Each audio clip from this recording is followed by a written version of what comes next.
Welcome back. Last night, the U.S. ambassador to the United Nations, Nikki Haley, said now that even Russia and China are on board with heavy sanctions for North Korea for their intercontinental ballistic missile tests, maybe North Korea will finally get the message to stop.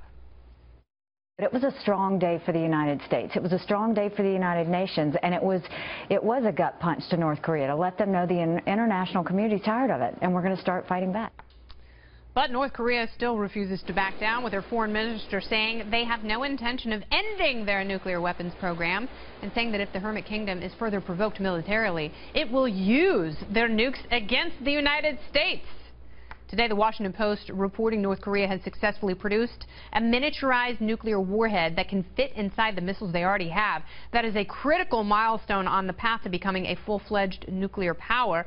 Joining me now, Iraq combat veteran and KFI AM 640 radio host Bryan Suits. So, Bryan, let us discuss the miniaturization of these nuclear warheads. How much does it change the North Korean threat? Well, we knew this was coming, and we were thinking in terms of 2018.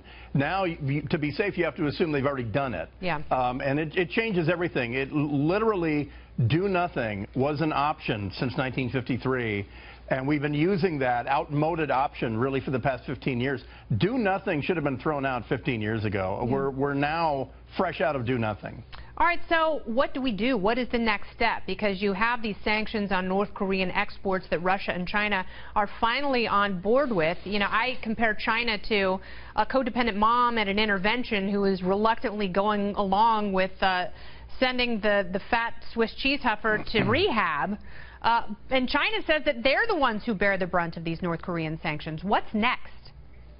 Well, and also China seems to equate our anti-ballistic missile deployment to South Korea with the North Korean nuclear development. They treat both things with equal affront. Yeah. But, you know, the reality is, as Richard Haas says, that China likes Korea so much they want two of them. China doesn't want a reunified Korea, but we're now at a point where China has finally recognized if there's a conflict on that peninsula, it ends with one Korea. Yeah. One way or another, there's going to be a single place called Korea.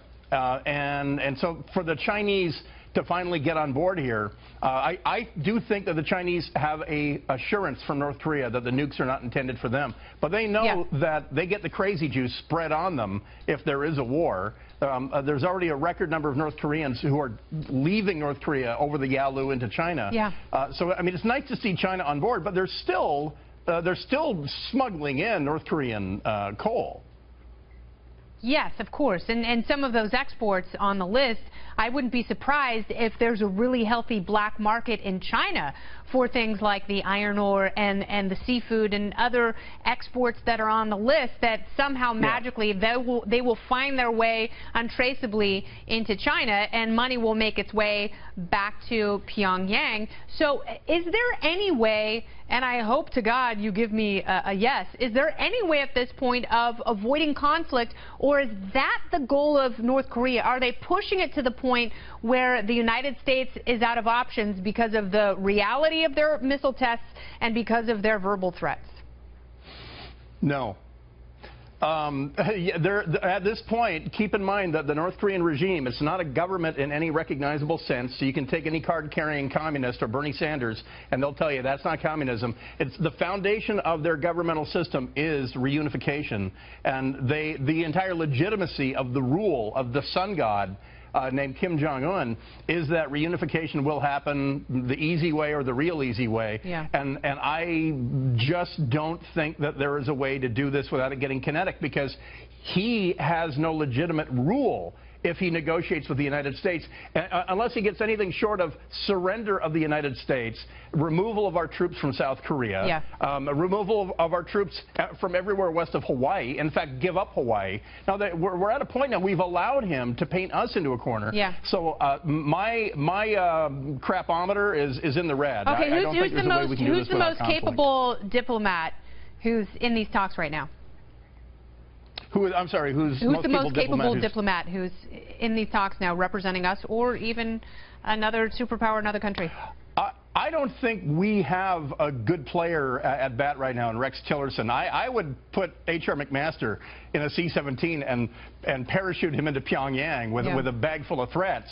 But sadly, I don't think diplomacy is doing anything right now. They're not listening because they're past the point of having to listen. There's no incentive for the North Koreans to not continue this development. Yeah, and they say there's no way they're giving up their nuclear program, and the threats keep getting louder.